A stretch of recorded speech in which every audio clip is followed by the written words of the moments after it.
Hey guys, welcome back to the Nostalgic Neighborhood. You might remember the thrill I shared when I unboxed this Matt Hensley Street Swinger deck from 8th Street earlier this year. Well, today we're leveling up the excitement because now I've got two of these iconic decks. This new one here is in the classic red stain. This is very similar to the one I had back around 1989 or so. And back then I had the chance to see Matt Hensley skate at an 8th Street demo, and he actually signed that deck for me and he wrote thanks on it. And I'm stoked to say that this new one is also signed by Matt, and it also says thanks on it. So this one is destined to be admired on my wall, and this other one will be destined for the skate park. In this video, we'll explain why the Street Swinger is so special to me. We'll carefully get this one set up for display up on the wall, and then the other one will get set up for some skate park action. For those of you who might be getting back into riding an old school setup, I'll point out a few things that you should consider when you're selecting parts for your own build, and then we'll head up to the skate park to see if this shape is as good as I remember it to be. And so yeah, let's get rolling. Even though I've skated for most of my life, I've never really purchased skateboards specifically for collecting until the last year or two. And that kind of started earlier in the pandemic when we all started working from home. And this is my daughter's old bedroom, and I've since converted it into a work from home office. And I've added little bits of nostalgia and memories through the years. And it seems like more and more skateboarding has become more prominent. And now I find myself on a quest to get every version of the skateboards I had back in the 80s. Let's do a quick rundown of the boards I've got so far, and then we'll see how the Matt Hensley fits into the lineup. And yeah, I feel super lucky that I've got my first real skateboard still, and that's this Vision Gator. My second skateboard was a Kevin Staub. This one here is a reproduction from about 15 years ago. My third one was this Tony Magnuson here. It's in awful condition, but when I was like 13 or 14, I was really proud of the grip tape job I did on this one. After that, I had a Rob Roscop that I still need to find one.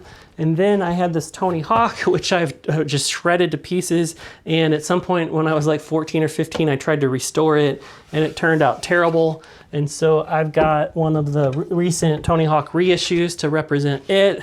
And then after that, I think was this Mike Vallely. I had a silver one back in the day. It's long gone, so this reproduction green one will take its place. And then I had a Rodney Mullen back in the day, a lime green one, so this represents that. And then I think after that it was the Matt Hensley deck. And then next up was this World Industries Stickorama deck. This one has a cool story that maybe we'll share some other time. And then after that, I think my very last like old school skateboard was a Liberty Todd Congelliere. I think that's how you said his last name. But yeah, so I need that one and the Rob Roscop, and then I'll have pretty much every skateboard I had back in the day, which is pretty awesome. But out of all these boards, this red Matt Hensley deck holds a place of honor. This was my favorite to skate back in the day, and I think that's because I leveled up in my abilities more on this board than on any of the other ones that I skated. And so it holds a ton of great memories for me. And while the deck itself is long gone, I do have a few photos. And so here it is right after the demo where I had Matt sign it. And you'll notice that the OG one, he had green pants, and this new one, he has blue pants. Otherwise, these boards are pretty much identical. And then in the subdivision I lived in, one of the cul-de-sacs, we had a little quarter pipe there and some grind rails and stuff. But here I am kind of ollieing off the side of that ramp with the same board. And then also in our neighborhood, there was an elementary school, and in the back, they would have the milk crates from the kids' milk, and we would go back and ollie over those and set them up. But yeah, you were kind of accepted into the group once you could ollie over one or two of these milk crates. So this holds a ton of great memories from me, from some of the best times of my life as a skateboarder. And so I'm curious, do you guys, what was your first skateboard? Or maybe do you have one skateboard that really stands out above all of the others that really bring you back those memories? I'd love to hear about it, so please consider sharing down in the comments below. Now let's talk about setting up this red beauty for display. Back in the day, my OG one, I had the neon pink G&S trucks, those chromoly ones with the plastic base plates. Those are really hard to come by these days, so I've opted to replace those with a fresh set of independent 159s, and they're not the same, but they capture the spirit of the originals. As for the wheels, I had a set of black T-bones on them, and even though the board itself is long gone, I actually still have those wheels. and they're really worn out and coned down. I measured them. They're a little bit smaller than around 55 millimeters, so they are really well loved and well used through the days. But yeah, you can't get T-Bones anymore, at least the classic shape. I know that Bones had released a Hawk T-Bones, which is a modern take on it. Number one, they don't make them in black, and number two, they're really narrow, and I just thought they wouldn't look just as ideal on this old setup. So I've opted to go with the Powell Peralta G-Bones, which are very similar in size to the original T-Bones. They're still black and red, just like these OGs, so I think they'll make a good substitute. Since this board is going up as a display piece, I'm gonna skip the grip tape on that one, and that'll help keep that top layer pristine. And then I'm also going to use a little bit of a cardboard buffer here between the deck itself and the mounting hardware, and that'll help prevent any damage to that top veneer. Probably not necessary, but sometimes I'm a little anal that way, so I'm just going to do it anyway. So, and that's how I've got a couple of those other boards set up. But I'm going to push these mounting hardware through the pieces of cardboard.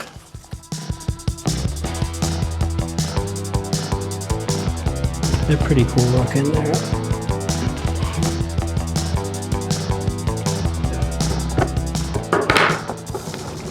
All right, so there we have it.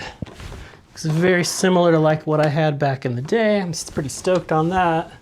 And then I'm gonna hook this wire here on the back. This is how I've hung up all these other skateboards. I've made a video on it if you're interested in like more detail, but basically, we're gonna make this is a picture frame hanging wire, and we're gonna make a hook kind of like that.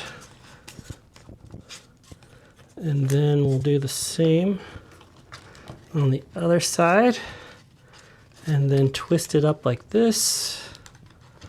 And then I'll have a drywall screw that goes in the wall, and it'll hook on that just like a picture frame would. Okay, so first thing I'm gonna do is measure where I'm gonna actually want to put the hole for the screw.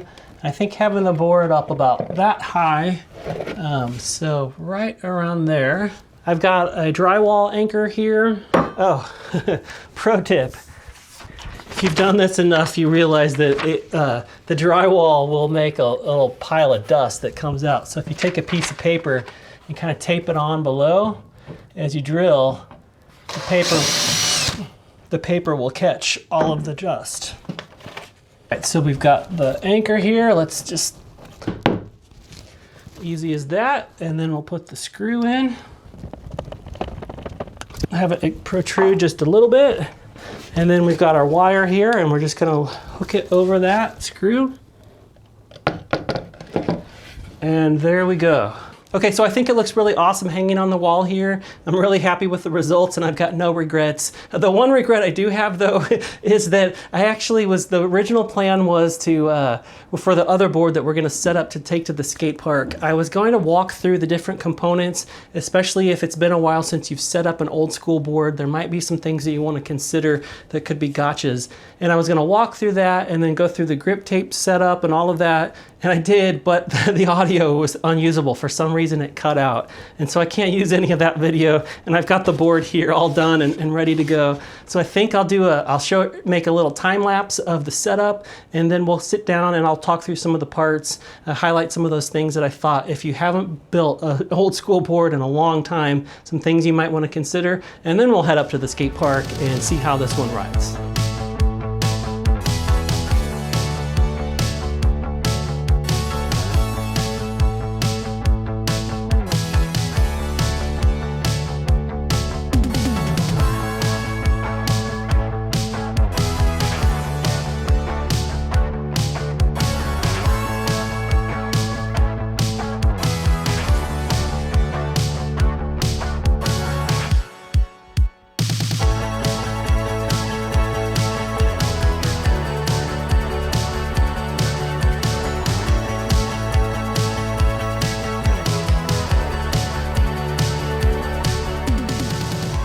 Okay, so recently my friend Joe decided he wanted to build up his first skateboard in like over 30 years, and he's known as Morbid Thrasher in the online communities.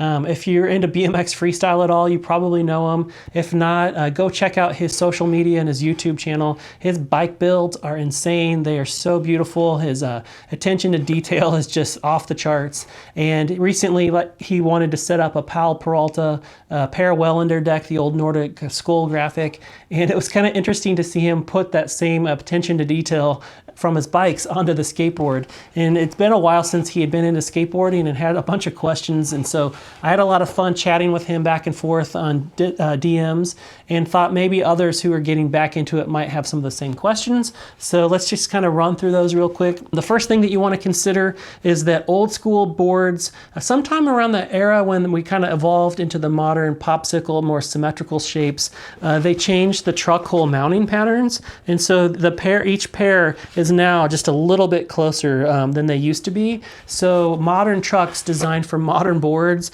aren't going to fit these old school boards, and you want to make sure that you keep that in mind, because if you get an old school board and you have some modern trucks that have the more modern truck hole patterns, it's not going to work. Generally, most brands like Independent and Tracker, if you're getting the wider trucks, they'll have 6 holes, and those base plates will work on both versions. But occasionally, some of the more modern trucks, they only work on the modern shapes. And one of my favorite YouTubers, or at least my favorite YouTube channels with respect to skateboarding, is Jason over at 80s Skateboarding. And he got back into collecting a few years ago. And I remember seeing one of his videos where he had got a Tony Hawk, one of the reissues, and he was really excited to get it set up. And he got some of the Independent had done a collaboration with Tony, so they had Tony themed Independent trucks, and he picked those up and was all excited, and then realized that the trucks had the mounting holes for the modern boards. It wasn't going to fit his reissue board, and so I think he was pretty bummed out. I think he ended up maybe having to buy some replacement base plates to get those to work. But anyway, just keep that in mind when you're picking up an old board. Are you getting? Is it going to have the modern hole patterns or the old ones? And then if so, just make sure that you get the base plates that have the appropriate holes. The other thing to consider is the width of the trucks. And so when you're shopping boards, they'll say they're like 9.5 or 10 inches or whatever wide. And you'll think, well, if I have a 10-inch board, I should get trucks that are 10 inches wide. But that dimension is usually at the widest part of the board.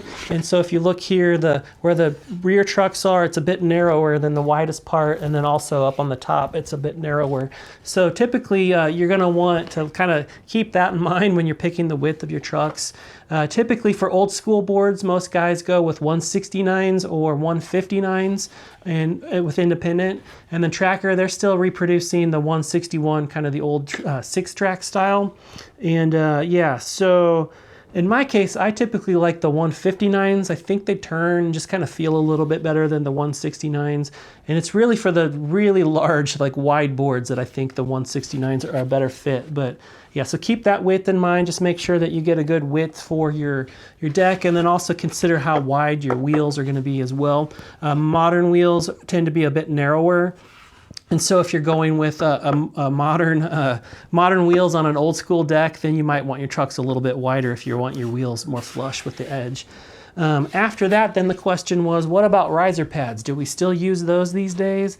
And the answer is, it kind of depends really on the wheel size. So most modern trucks are made to, if the wheel is 56 millimeters or smaller, typically you won't use riser pads, or you don't need them. That'll help keep the center of gravity of the board low with a little bit better of a pop and for flipping. Most modern skaters use 52s to maybe 54s, maybe 56. And back in the day, all of our old school boards were around 60 millimeters, even up to like 66. I remember those Bullet 66. So for old school board, if you're going with the more traditional wheels, you will want riser pads to prevent wheel bite. Typically a 1/4 inch to a 1/2 inch. I think 1/2 inch, that's what I've got here. That's more traditional for old school setups, but a 1/4 inch would probably be fine as well.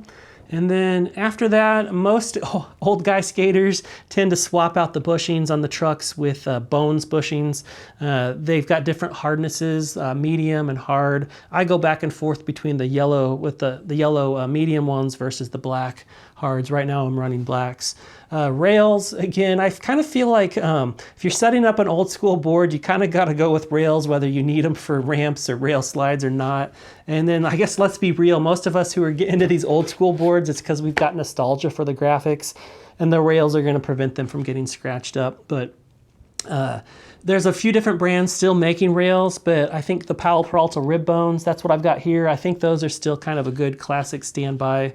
The other thing Joe had questions was like, how come the rails these days don't have the sex bolts, the ones that kind of go through both sides and kind of screw together? Powell Peralta's version was called rat nuts, and I don't know why, they just don't make them anymore. All of the rails that I have ever seen just come with wood screws, and personally I haven't had issues with wood screws, so they work fine for me. But yeah, I always throw rails on my board whether I need them or not.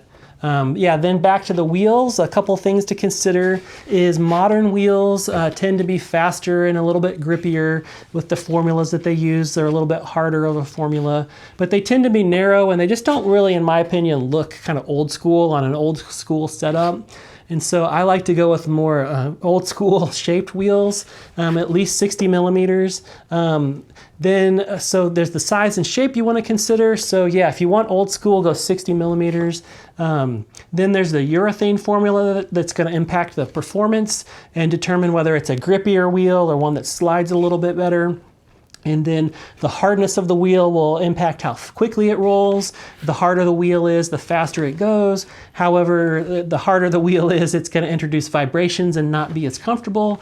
And then on the opposite end, a softer wheel is a cushier, kind of more comfortable ride. Maybe it's a little bit grippier, but it won't roll as fast. And then, yeah, that hardness is measured in a durometer, typically the A range. And back in the day, we had 90s and 92s were kind of street wheels, and 97As were what we used for vert and kind of skate parks or whatever with really smooth surfaces. And then a 95A was kind of like the in-between. And then so if you were like, in my case, setting up more of like a street style old school board, I would probably go with the 92s. The thing is with modern wheels though, they're so much better, especially I know with all the old guys that I skate with that the Powell Peralta Skatepark formula, or at least the Bones SPFs, Powell Peralta, I think they just call theirs PFs, Park Formulas. Those are more like 104A, really hard wheels, but the formula makes them a little bit grippier, so they're really fast at the skate park, but they're still grippy, which is awesome. But again, I feel like they just don't look right on an old school board like this. But the cool thing is that about a year and a half ago, Powell Peralta introduced the Dragons formula for urethane, and that's what these are here. These are rat bones shape, the old 80s rat bone shape with the Dragons formula urethane. And these are actually a 93A durometer, which you would think, man, that's really soft for modern skating. And it is, but I don't know what their magic is, but their marketing spiel says that these will slide like they're 99As, and the rebound in them makes them feel a lot faster than they actually are. And so I bought into that and I got these and I had them set up on this Steve Size deck over here. And I've been generally happy with them. I was thinking at the skate park that they were a little bit slower than maybe they should be, and they kind of got a reputation for not being super fast at the skate park. And so I decided to put some Bones SPFs back on that board, pull them off right there at the bowl. And I honestly couldn't tell that much of a difference in the smaller area. Like we've got like a kiddie bowl that's like a mini ramp bowl. And I didn't notice the speed difference much there. But man, I could feel like the vibrations in the SPFs it was a rough ride. These wheels are so cush and so smooth that I felt like the speed difference wasn't worth the kind of cushiness difference. Now we have a bigger bowl up at our skate park that's like maybe between 8 and 10 feet depending on where you're at in the bowl. And that one I felt like these were probably a little bit too slow, and I'd probably prefer the SPFs in there. But the older I get, the more out of shape I am, and that bowl just wears me out. So I think these Powell Peralta Dragons Formula 93A are a great choice for an old school setup. They make this formula also in the the G-Bones wheels that I've got on, or at least the G-Bones shape that I've got on the red Hensley. So that's an option as well. And then the other thing is that Powell Peralta just released the Nano Cubics with Andy Anderson, and they're another version of this Dragons formula, and they've got those in a 97A. They don't have them in an old school shape, but I'm thinking that 97A might be like the perfect compromise between speed and still getting some of that kind of cushiness of the ride. So I'm gonna keep my eye out on those.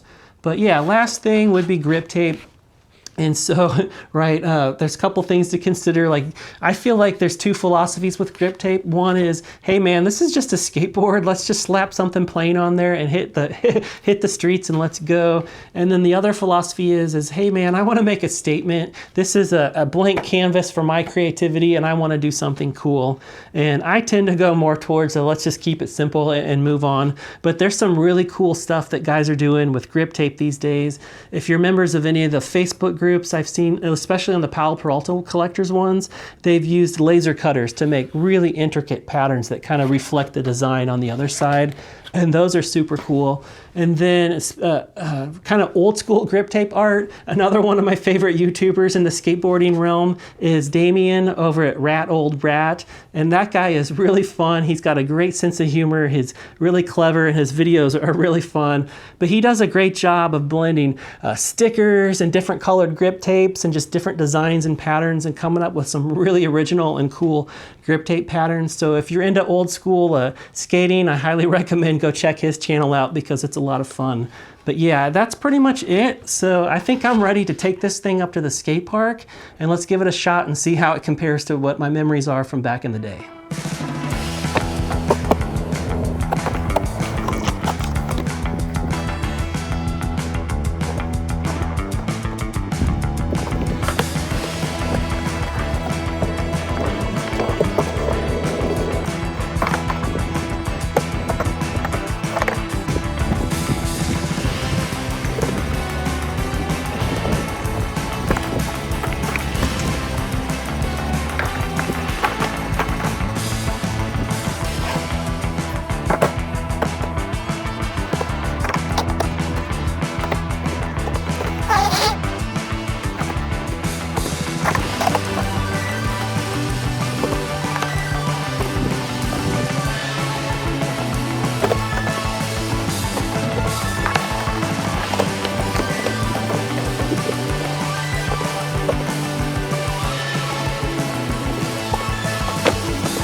Hey guys, I just got back from the skate park and I had a blast. It was a lot of fun, but one of the things I'm realizing as I get older is maybe how well I perform at the skate park is more dependent upon my physical abilities as I'm getting older, more so than it is on the equipment that I'm using. And so I was having a little bit of an off day today. I was sick last week, and then I haven't skated much in the last couple of months because I had injured my knee. And so I'm wondering if I was just having an off day just because I'm a little bit out of it, or if it was because the deck just, I don't know, something feels a little off with it. I really like it, but I was chatting with one of the guys and it does seem a little thick, the veneers, and it felt a little clunky at times. And so I don't know if that's related or if it felt clunky just because I'm old and clunky feeling today and my knees are sore. So I think I need to give it another couple of tries, kind of get back in shape a little bit and then give it another honest assessment. But my first impressions are kind of, on the fence.